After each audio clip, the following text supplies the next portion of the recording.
பார்க்கலாம். இந்த வௌவாலா யார் தெரியுமா பிறவி எடுப்பா? அடுத்த பிறவி அதிகம் புரளி பேசிக்கொண்டு அடுத்தவர்களை எப்ப பார்த்தாலும் ஏதாவது ஒன்று தூற்றிக்கொண்டு இருப்பவர்கள் அடுத்த பிறவியில வௌவாலாக பிறப்பாங்களாம்.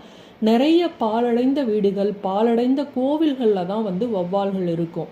இப்போ இதுல இருந்து நமக்கு என்ன தெரியுதுன்னா, நம்ம வீட்டில் தேவையற்ற திங்ஸ் நிறைய போட்டு அடைச்சி வச்சிருந்தாலும், அனாவசியமா இருந்தா அந்த இடத்த சுத்தம் செய்யாம அந்த இடத்த நம்ம பராமரிக்காம இருந்தோம்னா அந்த இடத்துல வௌவால்கள் வரும்.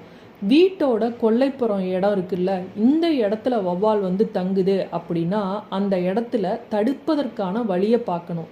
வீட்டோட கொல்லைப்புறத்துல வௌவால் வாசம் செய்யறது அப்படிங்கிறது சரியான விஷயம் இல்லை.